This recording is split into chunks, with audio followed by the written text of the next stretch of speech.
എല്ലാവർക്കും നമസ്കാരം. Legal metrology inspector എക്സാമിന് വേണ്ടി കെമിസ്ട്രിയുടെ എൻവയൺമെന്റൽ കെമിസ്ട്രി മൊഡ്യൂൾ 10 പാർട്ട് 2 ആണ് നമ്മൾ ഡിസ്കസ് ചെയ്യാനായിട്ട് പോകുന്നത്. ഓക്കെ, സോ അപ്പോൾ നമുക്ക് സ്റ്റാർട്ട് ചെയ്യാം. സോ സിലബസ് പ്രകാരം നമുക്ക് അടുത്ത് പഠിക്കാനുള്ളത് oxides of nitrogen and sulphur ആണ്. അതിനകത്ത് ഓക്സൈഡ്സ് ഓഫ് നൈട്രജൻ നമുക്ക് ആദ്യമേ നോക്കാം. ആദ്യമത്തെ ഓക്സൈഡാണ് നൈട്രസ് ഓക്സൈഡ് N2O. അതിനെ നമ്മൾ ലോഫിംഗ് ഗ്യാസ് എന്നൊക്കെ പറയും. ഓക്കെ, അതിന് ന്യൂട്രൽ നേച്ചർ ആണുള്ളത്. പിന്നെ നൈട്രിക് ഓക്സൈഡ് NO, അതിനും ന്യൂട്രൽ നേച്ചർ ആണുള്ളത്. പിന്നെ ഡൈ നൈട്രജൻ ട്രൈ ഓക്സൈഡ്, അതിൻ്റെ നേച്ചർ എന്ന് പറയുന്നത് അസിഡിക് നേച്ചർ ആണ്. Nitrogen dioxide acidic nature ആണ്. ഡൈ നൈട്രജൻ ടെട്രോക്സൈഡിനും അസിഡിക് നേച്ചർ ആണ്. ഡൈ നൈട്രജൻ പെൻഡോക്സൈഡിന് അസിഡിക് നേച്ചർ ആണ്. ഓക്കെ, സോ കുറച്ച് ഓക്സൈഡ്സിന്റെ നെയിംസ് ആണ് നമ്മൾ പരിചയപ്പെട്ടത്. ഈ ഓക്സൈഡ്സ് എങ്ങനെ എയർ പൊല്യൂഷന് കാരണമാക്കുന്നു എന്നുള്ളത് നമ്മൾ നേരത്തെ പറഞ്ഞിട്ടുണ്ട്. നമുക്കത് ഒന്നുകൂടെ നോക്കാം. അതിന്റെ എൻവയോൺമെന്റൽ എഫക്റ്റ് എന്താണ്? NOയും NO2ഉം ഒക്കെ പ്രധാനപ്പെട്ട എയർ പൊല്യൂട്ടന്റുകളാണ് എന്ന് നമ്മൾ പഠിച്ചിട്ടുണ്ട് അല്ലെ. NO and NO2 are the major air pollutants. NO2 contributes to photochemical smog and acid rain. Okay, NO2 important ആയിട്ട് ഓർത്ത് വെക്കണേ. NO2 എന്ന് പറഞ്ഞാൽ എന്താണ്? Nitrogen dioxide. അത് എന്തിന് കാരണമാകുന്നുണ്ട്? ആസിഡ് റെയിനിനും ഫോട്ടോകെമിക്കൽ സ്മോഗിനും ഒക്കെ കാരണമാകുന്നുണ്ട്. ഓക്കെ, നെക്സ്റ്റ് സൾഫറിന്റെ ഓക്സൈഡ്സ് നോക്കാം. Oxides of sulphur SO2, SO3. ഇതിനകത്ത് ലാഫിംഗ് ഗ്യാസ് ഏതാന്ന് എക്സാമിന് ചോദിച്ചിട്ടുള്ളതാണ് കേട്ടോ. നൈട്രസ് ഓക്സൈഡ് ആണ് ലാഫിംഗ് ഗ്യാസ് എന്ന് പറയുന്നത്. നെക്സ്റ്റ് SO2 എന്ന് പറയുന്നത് സൾഫർ ഡയോക്സൈഡ്, അസിഡിക് നേച്ചർ ആണ്. SO3 സൾഫർ ട്രൈ ഓക്സൈഡ്, അതിനും അസിഡിക് നേച്ചർ ആണുള്ളത്. ഓക്കെ, ഈ oxides of nitrogen and sulphur ആണ് ആസിഡ് റെയിൻ ഉണ്ടാക്കുന്നത് എന്ന് നമ്മൾ ഓൾറെഡി കഴിഞ്ഞ ക്ലാസ്സിൽ പഠിച്ചിട്ടുണ്ട്. H2SO4ൽ നിന്ന് HNO3ൽ നിന്നും അല്ലെ, നൈട്രിക് ആസിഡിൽ നിന്നും പിന്നെ സൾഫ്യൂരിക് ആസിഡിൽ നിന്നും ആസിഡ് റെയിൻ ഉണ്ടാക്കാനുള്ള oxides of nitrogen and sulphur ഉണ്ടാവുന്നു എന്ന് നമ്മൾ കഴിഞ്ഞ ക്ലാസ്സിൽ പറഞ്ഞതാണ്. ഓക്കെ, സോ ഇതിന്റെ എൻവയോൺമെന്റൽ എഫക്റ്റ് നോക്കിക്കോളൂ. SO2 and SO3 are the important air pollutants. Sulphur ഡയോക്സൈഡും സൾഫർ ട്രയോക്സൈഡും ഒക്കെ എന്താണ്? വളരെ പ്രധാനപ്പെട്ട എയർ പൊല്യൂട്ടന്റുകളാണ്. They react with atmospheric moisture. Atmospheric മോയിസ്ചറുമായിട്ട് റിയാക്ട് ചെയ്ത് എന്തുണ്ടാക്കുന്നു? Acids and major contributors of acid rain ആണ് ഇവർ. ആസിഡ് റെയിനിന്റെ one of the main contributor ആണ്. ഓക്കെ, ക്ലിയർ ആണല്ലോ? യെസ്, പ്രധാനപ്പെട്ട കുറച്ച് പോയിന്റ്സ് ഒന്ന് നോട്ട് ചെയ്ത് വെക്കാം. ഫസ്റ്റ് വൺ, NO2 എന്ന് പറയുന്നത് നൈട്രജൻ ഡയോക്സൈഡ്. അത് ബ്രൗൺ ഗ്യാസ് ആണ്, ടോക്സിക് ആണ്. പ്രധാനമായിട്ടും ഫോട്ടോ കെമിക്കൽ സ്മോഗിന് കാരണമാവുന്നു. NO2 പ്രധാനമായിട്ടും എന്തിന് കാരണമാവുന്നു? ഫോട്ടോ കെമിക്കൽ സ്മോഗിന് കാരണമാവുന്നു. സൾഫർ ഡയോക്സൈഡ് എന്ന് പറയുന്നത് ഒരു കളർലെസ് ഗ്യാസ് ആണ്, വിത്ത് എ പഞ്ചൻ സ്മെല്ലാണ് അതിനുള്ളത്. SO2 and NO2, sulphur ഡയോക്സൈഡും NO2, അത് രണ്ടുപേരാണ് പ്രധാനമായിട്ടും എന്തിന്റെ നൈട്രജൻ ഡയോക്സൈഡും സൾഫർ ഡയോക്സൈഡും. അത് രണ്ടുമാണ് പ്രധാനമായിട്ടും. NO2 നമ്മളെ ടേബിളിൽ ആഡ് ചെയ്തിരുന്നോളൂ. NO2 ഉണ്ടായിരുന്നു, നൈട്രജൻ ഡയോക്സൈഡ് ഉണ്ടായിരുന്നു. ഓക്കെ, SO2ഉം NO2 ആണ് major causes of acid rain. ഇത് ഓൾറെഡി നമ്മൾ പഠിച്ചതാണ് അല്ലെ. നോക്കിക്കേ, SO3 പ്ലസ് H2O ആണ് H2SO4, സൾഫ്യൂരിക് ആസിഡ്. സൾഫ്യൂരിക് ആസിഡിൽ നിന്നാണ് SO2 ഉണ്ടാവുന്നത്. അത് പ്രധാനമായിട്ടും ആസിഡ് റെയിന് കാരണമാവുന്നു എന്നുള്ളത് നമ്മൾ കഴിഞ്ഞ ക്ലാസ്സിൽ പറഞ്ഞിരുന്നു. പിന്നെ എന്താണ്? NO2 plus H2O produces a mixture of HNO2 and HNO3. N2O is commonly called laughing gas. Laughing gas. Okay, അപ്പൊ ലാഫിംഗ് ഗ്യാസ് എന്ന് അറിയപ്പെടുന്നത് എന്താണ്? N2O ആണ്. അതൊന്ന് ഓർത്ത് വെച്ചോണം കേട്ടോ, ചിലപ്പോൾ ചോദിക്കാൻ സാധ്യതയുള്ള ചോദ്യമാണത്. നെക്സ്റ്റ്, എന്താണ് CFC എന്ന് പറയുന്നത്? CFC എന്ന് പറഞ്ഞാൽ എന്താണ്? Chlorofluorocarbon. Chlorofluorocarbon ozone ലെയറിന്റെ ഡിപ്ലീഷന് കാരണമാവുന്ന പ്രധാനപ്പെട്ട ഒരു സംഗതിയാണ് എന്ത്? CFC അഥവാ ക്ലോറോ ഫ്ലൂറോ കാർബൺ. എന്താണ് CFC എന്ന് പറഞ്ഞാൽ? ഹാലോജൻ കണ്ടെയ്നിങ് ഓർഗാനിക് കോമ്പൗണ്ടുകളാണ് chlorofluorocarbons. Halogen containing organic compound made up mainly of carbon and carbon, chlorine, fluorine. Okay, അതാണ് ക്ലോറോഫ്ലൂറോ കാർബൺ. പേര് വരാനുള്ള കാരണം എന്താണ്? പ്രധാനമായിട്ടും കാർബണും ക്ലോറിനും ഫ്ലൂറിനും കൊണ്ട് അത് നിർമ്മിക്കപ്പെടുന്നത് കൊണ്ടാണ്. ഓക്കെ, എക്സാമ്പിൾസ് നോക്കാം. CFC11, CFC12 ഒക്കെ അതിന്റെ എക്സാമ്പിൾസ് ആണ്. അതിന്റെ കെമിക്കൽ ഫോർമുലാസ് നോക്കിയോണം. CFC11 എന്ന് പറഞ്ഞാൽ CCl3F ആണ്. അത് കോമൺ ആയിട്ട് ഉപയോഗിക്കുന്നത് റെഫ്രിജറന്റിലും ഫോം പ്രൊഡക്ഷനിലും ഒക്കെയാണ്. CFC12 എന്ന് പറഞ്ഞാൽ CCl2F2 ആണ്. അത് റെഫ്രിജറന്റിലും എയറോസോൾ പ്രൊപ്പലൻസിലും ഒക്കെയാണ് പ്രധാനമായിട്ടും ഉപയോഗിക്കുന്നത്. ഓക്കെ, ഇതിന്റെ പ്രോപ്പർട്ടീസ് എന്തൊക്കെയാണ്? CFC എന്ന് പറയുന്നത്, ഇത് വളരെ ഇമ്പോർട്ടൻ്റ് ആയിട്ട് ഓർത്ത് വെച്ചോണേ, ഇതിന് ഓസോൺ എന്താണ് സ്ട്രാറ്റോസ്ഫിയറിലുള്ള ഓസോൺ ലെയറിൽ വരെ പോയി പ്രവർത്തിക്കാൻ കഴിയുന്നത് മറ്റുള്ള ആൾക്കാരുമായിട്ടൊക്കെ കമ്പയർ ചെയ്ത് നോക്കുമ്പോൾ CFCs കെമിക്കലി വളരെയധികം സ്റ്റേബിൾ ആയതുകൊണ്ടാണ്. കെമിക്കലി സ്റ്റേബിൾ എന്നുള്ളത് ക്ലിയർ ആയിട്ട് ഓർത്ത് വെച്ചോണം കേട്ടോ. ആൻഡ് റിലേറ്റീവ്ലി അൺറിയാക്റ്റീവ് നിയർ എർത്തിന്റെ സർഫസ്. അതായത് എർത്തിന്റെ സർഫസിൽ അത് റിലേറ്റീവ്ലി അൺറിയാക്റ്റീവ് ആയിരിക്കും. പ്രധാനമായിട്ട് ഇതിന്റെ റിയാക്ഷൻ തുടങ്ങുന്നത് സ്ട്രാറ്റോസ്ഫിയറിലേക്ക് എത്തിയതിനു ശേഷമായിരിക്കും. ഓക്കെ, ജനറലി എന്താണ്? നോൺ ഫ്ലെയിമബിൾ ആണ്. They can remain in atmosphere for long time അറ്റ്മോസ്ഫിയറിൽ നിൽക്കാനുള്ള കാരണം അതിന്റെ കെമിക്കൽ സ്റ്റെബിലിറ്റി കൂടുതലായതുകൊണ്ടാണ്. ഓക്കെ, സോ അത് ഓർത്ത് വെച്ചോളൂ കേട്ടോ. കെമിക്കൽ സ്റ്റെബിലിറ്റി കൂടുതലാണ് ആർക്ക്? CFCക്ക്. Because of their stability they can reach stratosphere. അത് വളരെ പ്രധാനപ്പെട്ട ഒരു ചോദ്യമാണ് കേട്ടോ. അതായത് CFCs സ്ട്രാറ്റോസ്ഫിയറിൽ റീച്ച് ചെയ്യാനുള്ള പ്രധാനപ്പെട്ട കാരണം എന്താണ് എന്ന് ചോദിച്ചാൽ, because of the high chemical stability of chlorofluoro carbons.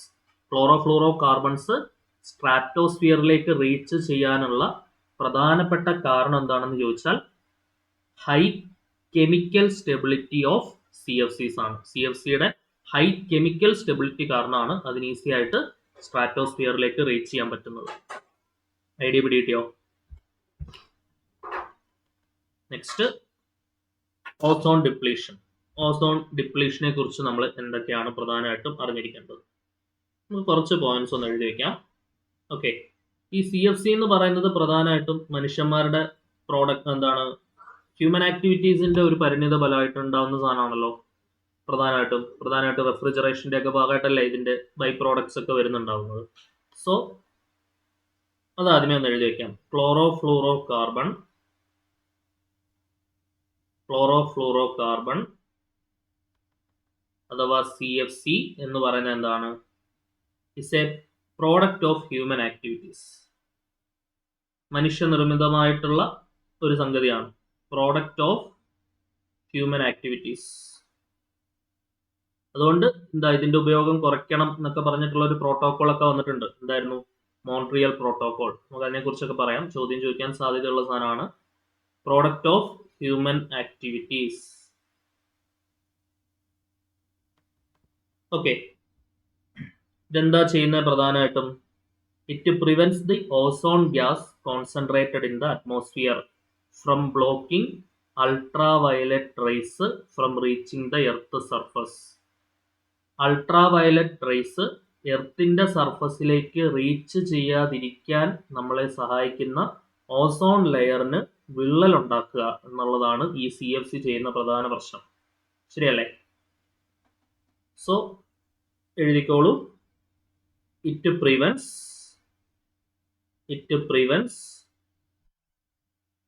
the ozone gas. It prevents the ozone gas concentrated in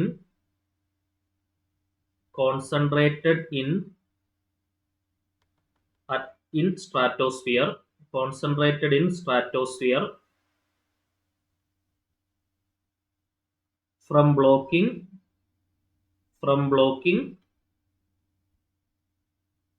UV rays reaching the earth surface. UV rays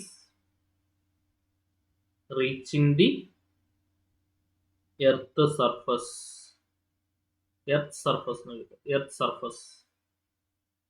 okay. അപ്പൊ ഈ നമ്മൾ എന്താ ആലോചിക്കേണ്ട, ഈ CFC സ്ട്രാറ്റോസ്ഫിയറിൽ ചെന്നിട്ട് എന്താണ് ചെയ്യുന്നത്? CFC സ്ട്രാറ്റോസ്ഫിയറിൽ ചെന്നിട്ട് അത് ഓസോൺ ഗ്യാസിനെ ഡീകമ്പോസ് ചെയ്യാണ് ചെയ്യുന്നത്. Okay. CFC reaching stratosphere, CFC reaching stratosphere decompose എന്താണ്? The ozone gas. Decompose the ozone gas.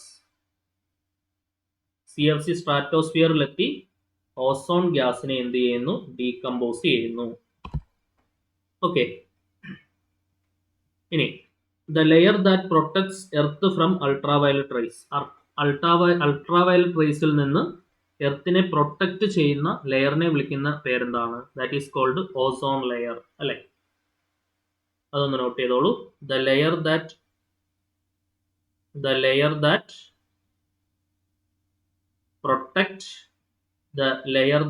protect earth from ultraviolet rays. Earth from ultraviolet rays is ozone layer. Is എന്താണ്? Ozone layer. എർത്തിനെ ultraviolet റേസിൽ നിന്നും protect ചെയ്യുന്ന layer ആണ് എന്ത്? Ozone layer. Ozone ലെയറിന്റെ colour ഓർത്തു വെച്ചോളൂ, വളരെ ഇമ്പോർട്ടന്റ് ആണ്. The color of ozone layer is pale blue. ഇത് എക്സാമിന് ചോദിക്കാൻ സാധ്യതയുള്ള ക്വസ്റ്റ്യൻ ആണ്. The color of ozone.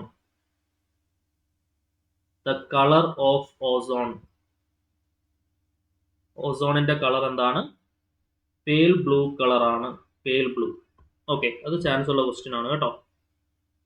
ഇനി നമ്മൾ ഓർത്തിരിക്കേണ്ട ഒരു പോയിന്റ്, അറ്റ്മോസ്ഫിയറിക് ഓസോൺ മെഷർ ചെയ്യാൻ ഉപയോഗിക്കുന്ന ഡിവൈസിന്റെ പേര് എന്താണ്? Dobson spectrometer. Atmospheric ozone measure ചെയ്യാൻ ഉപയോഗിക്കുന്നത് ഡോപ്സോൺ സ്പെക്ട്രോഫോട്ടോമീറ്റർ. അത് ചാൻസ് ഉള്ള ക്വസ്റ്റ്യൻ ആണ് കേട്ടോ. ഓക്കെ, ആ ഒരു പോയിന്റ് ഒന്ന് നോട്ട് ചെയ്യാം, ചിലപ്പോൾ ചോദിക്കാൻ സാധ്യതയുണ്ട്. അറ്റ്മോസ്ഫിയറിക് ഓസോൺ മെഷർ ചെയ്യാനായിട്ട് ഉപയോഗിക്കുന്ന ഇൻസ്ട്രുമെന്റ്. ഓക്കെ, എനിക്ക് പേരിലൊരു സംശയമുണ്ട്, ഞാൻ ഒന്നുകൂടെ സെർച്ച് ചെയ്ത് നോക്കിയോട്ടെ.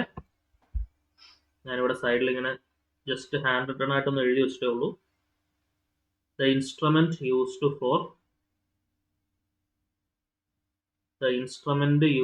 for measure atmospheric ozone. Atmospheric ozone measure ചെയ്യാൻ ഉപയോഗിക്കുന്ന ഇൻസ്ട്രുമെന്റ് ശരിയാണ്, ഡോപ്സൺ സ്പെക്ട്രോമീറ്റർ ആണ്. ഡോപ്സൺ മീറ്റർ എന്ന് വേണമെങ്കിലും പറയാം. ഓക്കെ, അതൊന്ന് നോട്ട് ചെയ്തോണേ, ചാൻസ് ഉള്ള ക്വസ്റ്റ്യൻ ആണ് കേട്ടോ. The instrument used for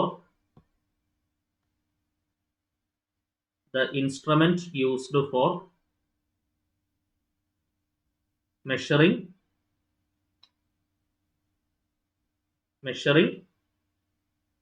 atmospheric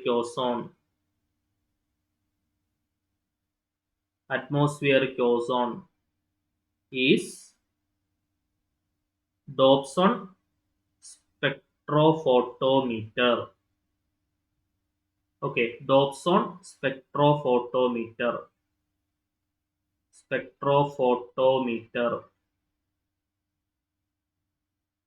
ഓർത്ത് വെച്ചോണം കേട്ടോ. അറ്റ്മോസ്ഫിയറിക് ഓസോൺ മെഷർ ചെയ്യാനായിട്ട് ഉപയോഗിക്കുന്ന ഇൻസ്ട്രുമെന്റിനെ വിളിക്കുന്ന പേരാണ് എന്ത്? Dobson spectrophotometer. The instrument used for measuring atmospheric ozone is Dobson spectrophotometer. Okay, clear ആണോ? ഇനി ഇതിന്റെ ഒരു ആവറേജ് എമൗണ്ട് എത്രയാണ് എന്നുള്ളതും കൂടെ ഒന്ന് നോട്ട് ചെയ്തോളൂ. Average according by measuring from Dobson spectrometer, average amount of ozone in atmosphere. അറ്റ്മോസ്ഫിയറിൽ ആവറേജ് എമൗണ്ട് ഓഫ് ഓസോൺ എന്ന് പറയുന്നത് 300 DU എന്ന് പറയും. ഡോപ്സൺ യൂണിറ്റ് എന്നാണ് പറയാം. DU എന്നുള്ളതാണ് യൂണിറ്റ് കേട്ടോ. Dobson unit 300 Dobson unit. Okay, 300 DU അഥവാ 300 ഡോപ്സൺ യൂണിറ്റ് ആണ് average amount of ozone in atmosphere. അറ്റ്മോസ്ഫിയറിൽ ഓസോണിന്റെ ആവറേജ് എമൗണ്ട് എത്രയാണ്? 300 ഡോപ്സൺ യൂണിറ്റ് ആണ്. ക്ലിയർ ആണോ? യെസ്. നെക്സ്റ്റ്, പ്രധാനമായിട്ടും ഓസോൺ ലെയറിൽ വിള്ളൽ ഉണ്ടാക്കുന്നത് ക്ലോറോ ഫ്ലൂറോ കാർബൺ ആണ്. ഇനി അതിനകത്ത് ഏറ്റവും കൂടുതൽ ഡാമേജ് ഉണ്ടാക്കുന്നത് ആരാണ് എന്ന് ചോദിച്ചാൽ അത് ക്ലോറിൻ ആണ്. പ്രത്യേകം ശ്രദ്ധിച്ചു പഠിച്ചോണേ. Which component in CFC causes most damage in ozone? അതും വളരെയധികം പ്രതീക്ഷിക്കാവുന്ന ചോദ്യമാണ്. ഓസോണിന് among the chlorofluorocarbons which component causes most damage to ozone layer എന്ന് ചോദിച്ചാൽ അത് ക്ലോറിൻ ആണ്. ഓക്കെ, യെസ്, അതൊന്ന് നോട്ട് ചെയ്തേ. The component in CFC that causes most damage to ozone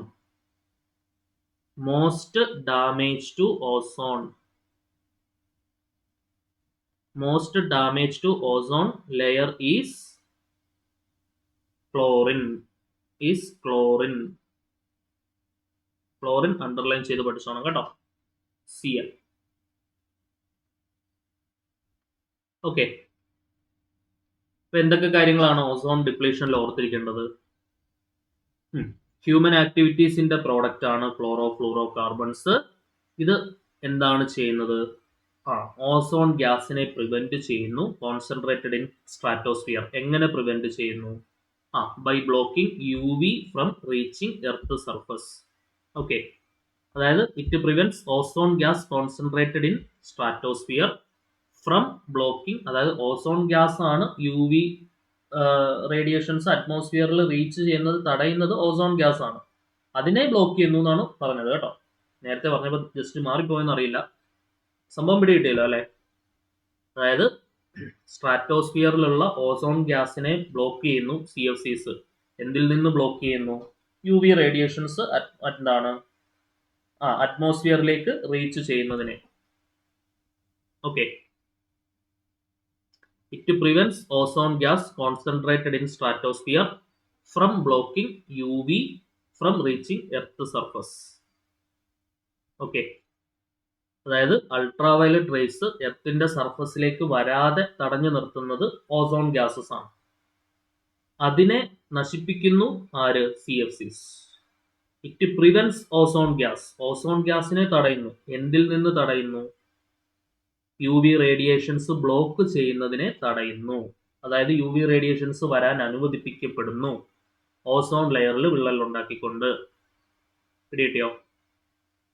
okay, CFC reaching stratosphere decompose the ozone gas.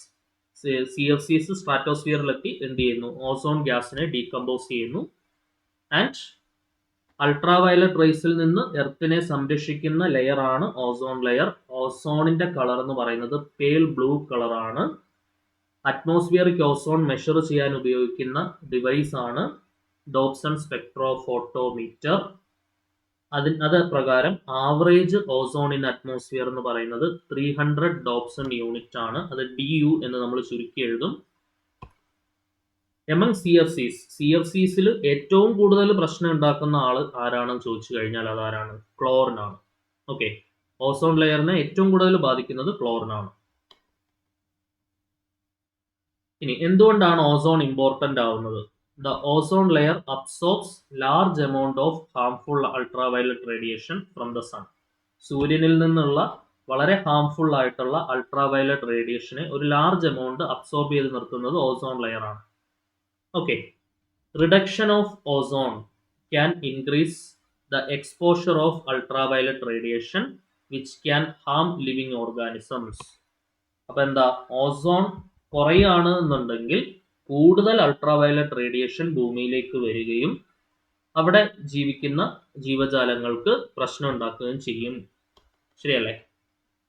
ഇനി CFCs and ozone whole. CFCs are the important ozone depleting substances. നമ്മൾ already വിശദമായിട്ട് ചർച്ച ചെയ്തു. ODS എന്ന് പറയും കേട്ടോ, ozone depleting. ODS എന്ന് എക്സാമിന് കാണുകയാണെന്നുണ്ടെങ്കിൽ അത് ഓർത്ത് വെച്ചോണം. Ozone depleting substances. Ozone depleting substances ആണ് എന്തെന്ന് പറയുന്നത്, ODS എന്ന് പറയുന്നത്.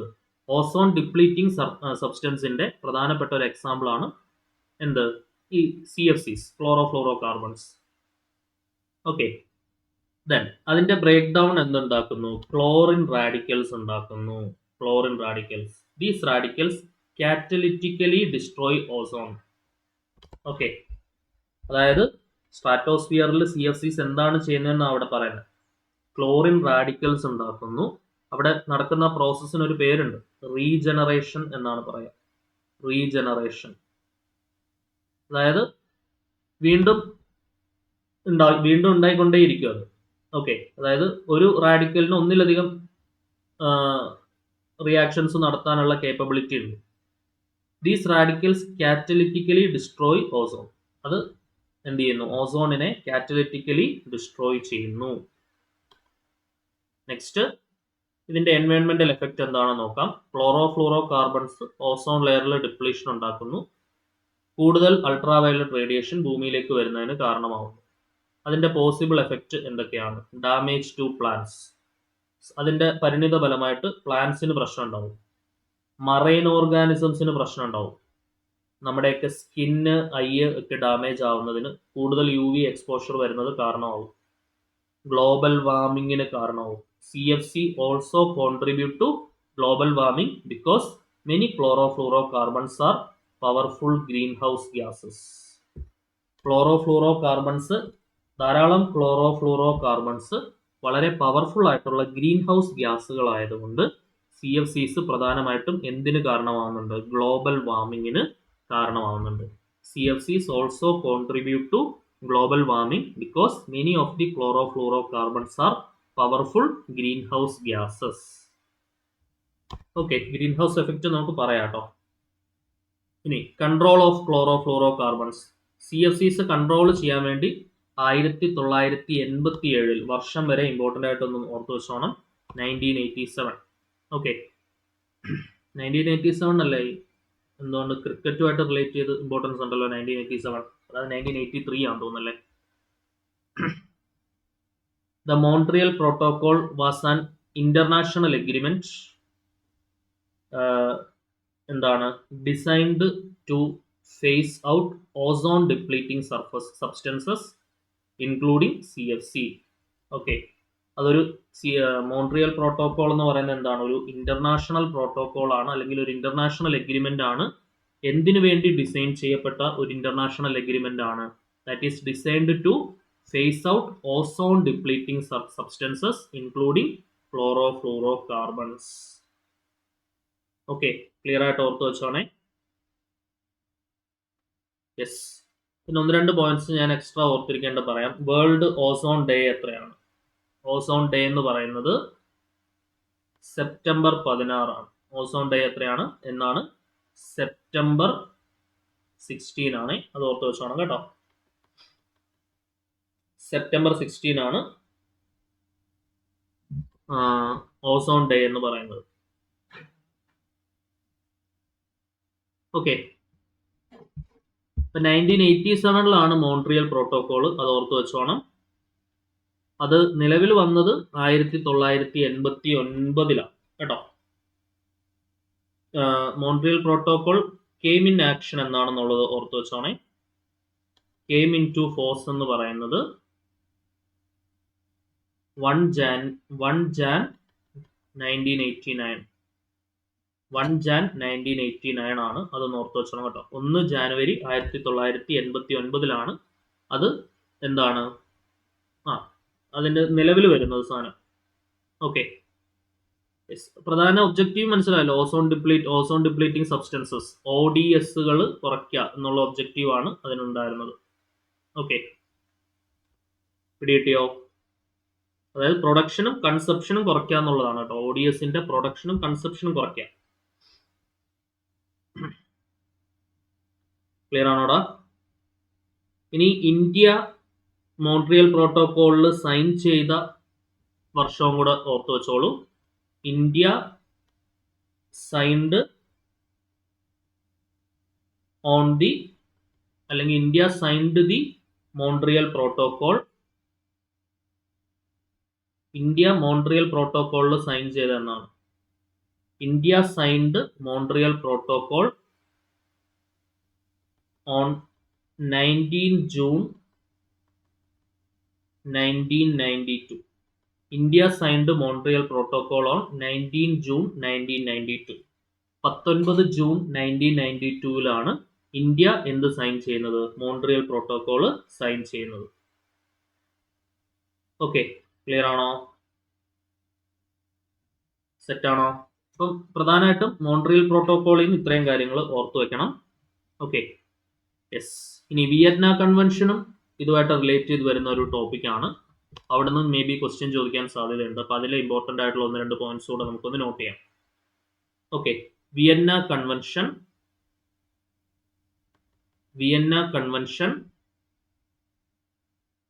Four the protection of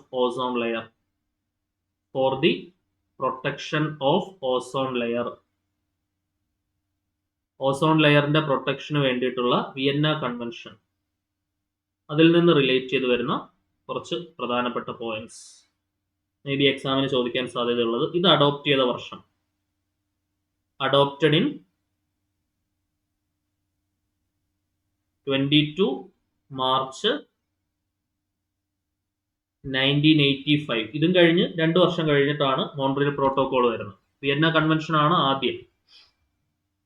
okay, yes. ഇത് ആക്ഷനിൽ വരുന്നത്, കെയിം ഇൻ ടു ഫോഴ്സ് എന്ന് പറയുന്നത് വീണ്ടും 3 വർഷങ്ങൾ കഴിഞ്ഞാണ്. കെയിം ഇൻ ടു ഫോഴ്സ് എന്ന് പറയുന്നത് 1988 ഓക്കെ, പക്ഷെ ഇത് യൂണിവേഴ്സലി അക്സെപ്റ്റ് ചെയ്യുന്നത്, യൂണിവേഴ്സലി അക്സെപ്റ്റഡ് ഇൻ 2009 2009 യൂണിവേഴ്സലി ഇത് എന്ത് ചെയ്യുന്നത്? അക്സെപ്റ്റ് ചെയ്യുന്നത്. ഓക്കെ, എടാ ഇന്ത്യ എന്നാണ് മോൺട്രിയൽ പ്രോട്ടോകോൾ സൈൻ ചെയ്തെന്ന് ഓർത്തോണം. നല്ല ചാൻസ് ഉള്ള ക്വസ്റ്റൻ ആണ്. 1992 കേട്ടോ. ഏത് വർഷമാണ്? ഇതിനകത്ത് വർഷങ്ങളും സയന്റിസ്റ്റിന്റെ പേരുകളും ഇമ്പോർട്ടൻ്റ് ആണ്. കഴിഞ്ഞ എക്സാമിന് ആ രീതിയിൽ ചോദ്യങ്ങൾ വന്നിട്ടുണ്ട്. അതുകൊണ്ട് ഇമ്പോർട്ടൻ്റ് ആയിട്ട് നോക്കി വെക്കണം. ഇന്ത്യ മോൺട്രിയൽ പ്രോട്ടോകോൾ സൈൻ ചെയ്തത് എത്രയായിരുന്നു? 1992, 19 ജൂൺ 1992. Okay, yes. പിന്നെ what is the first global cooperative initiative for the protection of ozone layer?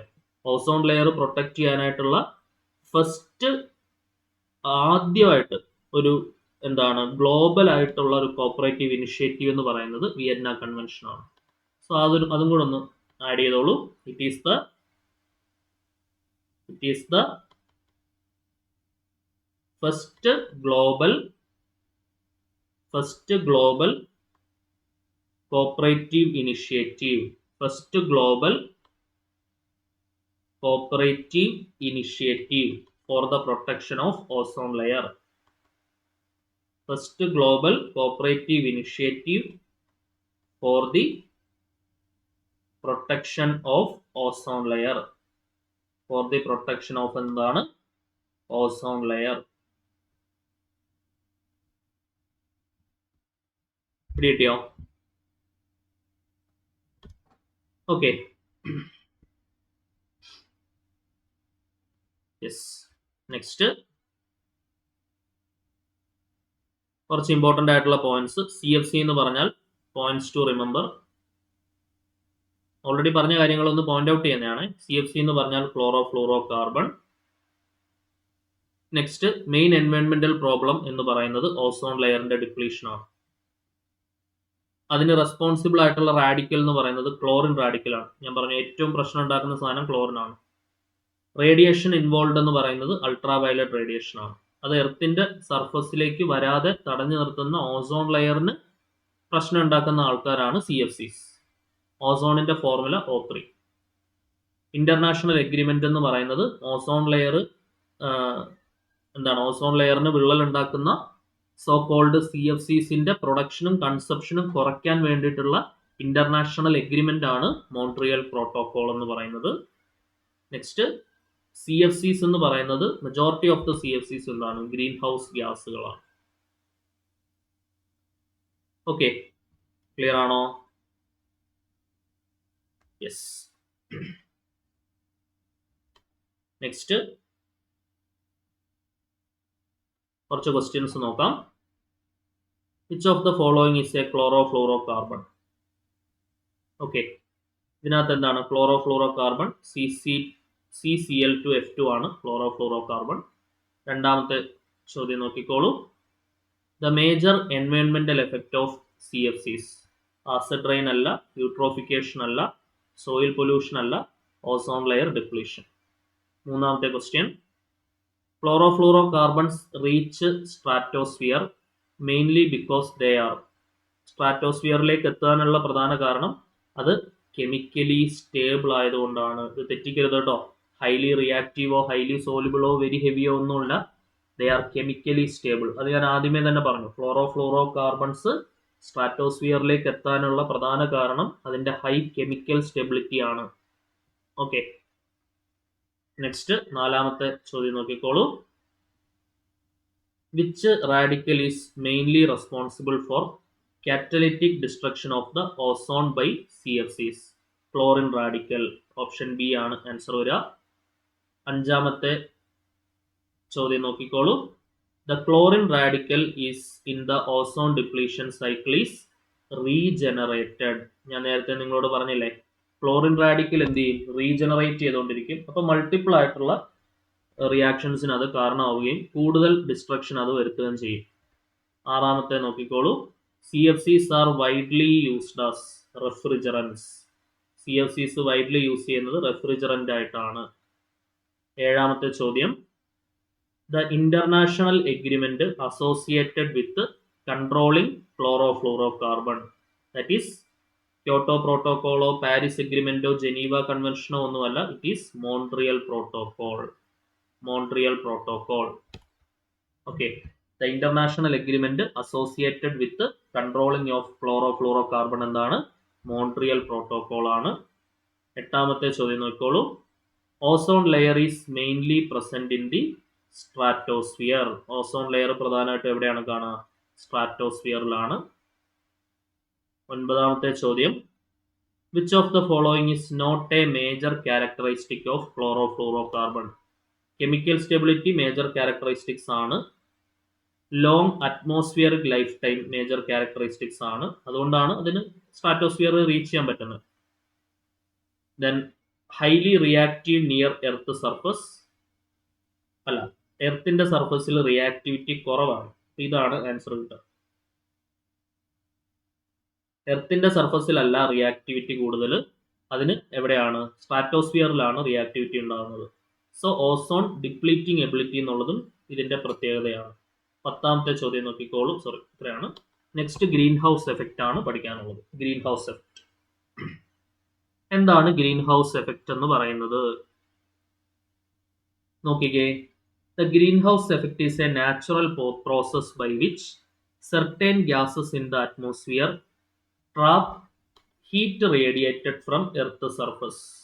എർത്തിന്റെ സർഫസിൽ നിന്നും റേഡിയേറ്റ് ചെയ്യുന്ന ഹീറ്റിനെ ട്രാപ്പ് ചെയ്യാൻ പറ്റും. Keeping earth warm enough for life. അങ്ങനെയുള്ള ഗ്യാസുകളെ വിളിക്കുന്ന പേരാണ് എന്തെന്ന് പറയുന്നത്? Green house gases. അല്ലെങ്കിൽ അത് ആ ഒരു എഫക്റ്റിനെ നമ്മൾ വിളിക്കുന്ന പേരാണ് ഗ്രീൻ ഹൗസ് എഫക്റ്റ്. ഓക്കെ, അതിന്റെ സ്റ്റെപ്സ് നമുക്ക് നോക്കാം. സൺലൈറ്റ് എർത്തിന്റെ അറ്റ്മോസ്ഫിയറിലേക്ക് എൻ്റർ ചെയ്യുന്നു. അന്നേരം എർത്തിന്റെ സർഫസ് എന്ത് അബ്സോർബ് ചെയ്യുന്നു? സോളാർ എനർജി അബ്സോർബ് ചെയ്യുന്നു. അതിന്റെ ഫലമായിട്ട് വാം ആയിട്ട് മാറുന്നു. Then earth emit heat in the form of infrared radiation. Extremely important, infrared radiation. Green house ഗ്യാസിൽ നിന്നുള്ള ചോദ്യങ്ങളിലൊക്കെ ഈ ഇൻഫ്രാറെഡ് റേഡിയേഷൻ ആൻസർ ആയിട്ട് വരുന്ന രീതിയിലുള്ള പല ചോദ്യങ്ങളും നമുക്ക് കാണാൻ ഇടയായിട്ടുണ്ട്. അപ്പം ഇൻഫ്രാറെഡ് റേഡിയേഷൻ ഓർത്ത് വെച്ചോണേ, ഗ്രീൻ ഹൗസ് എഫക്റ്റുമായിട്ട് റിലേറ്റ് ചെയ്ത്. Green house gases absorb some of this infrared radiation. അപ്പം അവിടെ ഏറ്റവും കൂടുതൽ ഗ്രീൻ ഹൗസ് ഗ്യാസിൽ നിന്ന് റിപ്പീറ്റ് ചെയ്തിട്ടുള്ള ഒരു ചോദ്യമാണത്. എന്താണ്? ഗ്രീൻ ഹൗസ് ഗ്യാസസ് അബ്സോർബ് ചെയ്യുന്നത് ഏത് റേഡിയേഷനാണ്? അതിനകത്ത് അൾട്രാവയലറ്റ് റേഡിയേഷൻ ഓപ്ഷൻ ഉണ്ടാവും, വിസിബിൾ ഉണ്ടാവും, ഇൻഫ്രാറെഡ് ഉണ്ടാവും. ഏത് റേഡിയേഷനാണ്? അതായത് RMI, VUX, ഗാമ, അതായത് radio, micro, infrared, ultraviolet, visible, x rays, gamma rays. ഇത്രയാണല്ലോ നമ്മുടെ പ്രധാനപ്പെട്ട റൈസ് എന്ന് പറയുന്നത്. അതിൽ ഏതെങ്കിലുമൊക്കെ ഓപ്ഷൻസിൽ ഉണ്ടാവും. അതിൽ പ്രത്യേകം ശ്രദ്ധിക്കുക, ഈ ഗ്രീൻ ഹൗസ് ഗ്യാസസ് അബ്സോർബ് ചെയ്യുന്നത് എന്താണ് എന്ന് ചോദിച്ചു കഴിഞ്ഞാൽ അത് ഇൻഫ്രാറെഡ് റേഡിയേഷൻ ആണ്. എന്താണ് infrared radiation? Green house gases absorb infrared radiation and radiate in different directions. Some heat is send back towards the earth surface. അതിൽ കുറച്ച് ഹീറ്റ് തിരിച്ച് എർത്തിന്റെ സർഫസിലേക്ക് വരും. Increasing the temperature. എർത്തിൽ എന്ത് കൂട്ടും? ടെമ്പറേച്ചർ കൂട്ടും. ഓക്കെ, ക്ലിയർ ആണോ നോക്കണേ? ഇതാണ് ഗ്രീൻ ഹൗസ് എഫക്റ്റ് എന്ന് പറയുന്നത്. സെറ്റ് ആണോ നോക്കണേ? മനസ്സിലായോ? യെസ്. ഇത് കണ്ടുപിടിച്ച ആളുടെ പേരൊന്ന് ഓർത്തു വെച്ചോളൂ. കാരണം സയന്റിസ്റ്റുകളുടെ പേര് നമ്മളെ സംബന്ധിച്ചിടത്തോളം ഇമ്പോർട്ടൻ്റ് ആണ്, എക്സാമിന് ചോദിക്കുന്നതാണ് സയന്റിസ്റ്റുകളുടെ പേര്. Okay, Joseph Fourier. Joseph Fourier. Green house effect was discovered by Joseph Fourier. ഞാൻ ഇവിടെ ഒരു പോയിന്റ് ആയിട്ട് ആഡ് ചെയ്യുന്നുണ്ട്. Green house effect was discovered by Joseph Fourier. Discovered by Joseph Fourier. ഇപ്പൊ ഗ്രീൻ ഹൗസ് എഫക്റ്റ് കണ്ടുപിടിച്ച ആളാരാണ്? ഓർത്തു വെച്ച എല്ലാവരും? ജോസഫ് ഫൊറിയർ ആണ്. Okay, primary gas responsible for green house effect എന്ന് പറയുന്നത് കാർബൺ ഡൈ ഓക്സൈഡ് ആണ്. ഓക്കെ, കാരണം എന്താ? Carbon dioxide primary reason for green house effect ആണ്.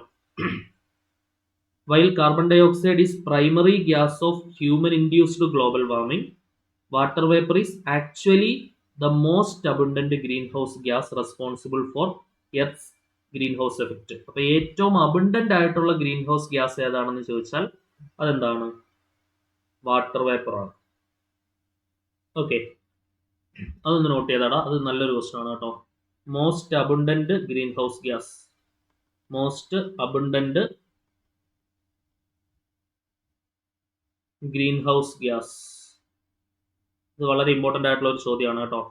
Most abundant green house gas എന്ന് പറഞ്ഞാൽ അത് വാട്ടർ വേപ്പർ ആണ്. വാട്ടർ വേപ്പർ ആണ്. Okay, most abundant green house gas എന്ന് പറഞ്ഞാൽ എന്താണ്? അത് വാട്ടർ വേപ്പർ ആണ്. അതൊന്ന് ഓർത്ത് വെച്ചോണേ. ഈ primary reason for green house effect and global warming എന്ന് ചോദിച്ചു കഴിഞ്ഞാൽ അത് കാർബൺ ഡൈ ഓക്സൈഡ് ആണ്. അതും കൂടെ ഒന്ന് നോട്ട് ചെയ്തോളൂ. Primary reason for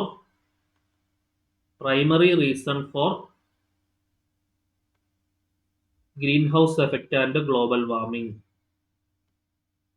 green house effect and global warming. Primary reason for green house effect and global warming. Green ഹൗസ് എഫക്റ്റിനും ഗ്ലോബൽ വാർമിങ്ങിനും കാരണമാകുന്ന പ്രൈമറി റീസൺ എന്ന് പറയുന്നത് കാർബൺ ഡൈ ഓക്സൈഡ് ആണ്. അത് ഓർത്ത് വെച്ചോളൂ കേട്ടോ. കാർബൺ ഡൈ ഓക്സൈഡ് ആണ്. ഓക്കെ, ക്ലിയർ ആണോ? സോ നെക്സ്റ്റ് ഗ്രീൻ ഹൗസ് ഗ്യാസുകളും അവരുടെ മേജർ സോഴ്സുകളും ഇവിടെ കൊടുത്തിട്ടുണ്ട്. ഒന്ന് വായിച്ചു നോക്കിക്കേ. Carbon dioxide, burning of coal, oil, natural gases, deforestation.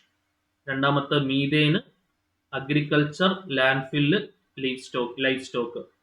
Next nitrous oxide അഥവാ laughing gas, fertilisers, agriculture, combustion. Next H2O, evaporation and natural water cycle. Next ozone, atmospheric chemical reactions. Next chlorofluorocarbons, refrigeration, aerosol, older industrial application. ഇതൊക്കെയാണ് ഇതിന്റെ major ആയിട്ടുള്ള സോഴ്സുകൾ എന്ന് പറയുന്നത്. Okay, clear ആണോ? ഇത് important ആണ് കേട്ടോ. സോ നെക്സ്റ്റ് ഒരു ഇമ്പോർട്ടൻ്റ് ആയിട്ടുള്ള ഒരു ടേം ഒന്ന് നോട്ട് ചെയ്തോളൂ, GWP. GWP എന്ന് പറഞ്ഞാൽ global warming potential. Global warming potential. ഇത് പ്രധാനപ്പെട്ട ഒരു ടേം ആണ് കേട്ടോ, നമുക്ക് ചോദിക്കാൻ സാധ്യതയുള്ളതാണ്. ഇതിന്റെ 1-2 പോയിന്റ്സ് ഉണ്ട്. Global warming potential, GWP. എന്താണ് ഗ്ലോബൽ വാർമിംഗ് പൊട്ടൻഷ്യൽ എന്ന് പറയുന്നത്? It is the measure used to compare how much heat different green house gases trap in the atmosphere. വ്യത്യസ്തമായ ഗ്രീൻ ഹൗസ് ഗ്യാസസ് എത്രമാത്രം ഹീറ്റ് അറ്റ്മോസ്ഫിയറിൽ ട്രാപ്പ് ചെയ്യുന്നു എന്നതിന്റെ മെഷറാണ് global warming potential. It is the measure, ഒന്ന് note ചെയ്തേടാ, important ആണ്. It is the measure used to compare it is the measure used to compare how much heat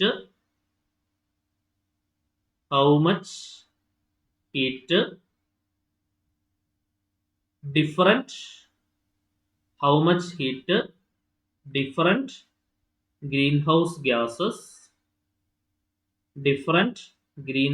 gases trap in atmosphere.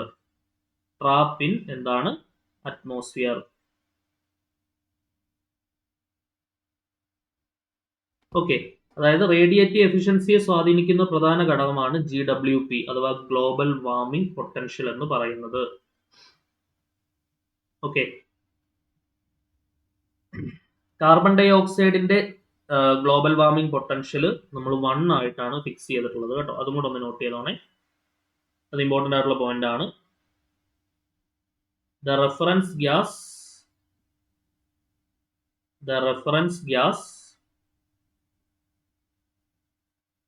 used to, അതായത് GWP measure ചെയ്യണമെന്നുണ്ടെങ്കിൽ ഒരു reference standard വേണം, ശരിയല്ലേ? ഇപ്പൊ NMR സ്പെക്ട്രോസ്കോപ്പിയിൽ ഒരു റെഫറൻസ് സ്റ്റാൻഡേർഡ് പറയുന്ന പോലെ TMS അല്ലെ, അതേ കണക്ക് GWP global warming potential measure ചെയ്യണമെന്നുണ്ടെങ്കിൽ അതിനൊരു മെഷറിംഗ് സ്റ്റാൻഡേർഡ് വേണം. GWP മെഷർമെന്റിന് എടുക്കുന്ന മെഷറിംഗ് സ്റ്റാൻഡേർഡ് എന്ന് പറയുന്ന ഗ്യാസ് കാർബൺ ഡൈ ഓക്സൈഡ് ആണ്. The reference gas used to calculate GWP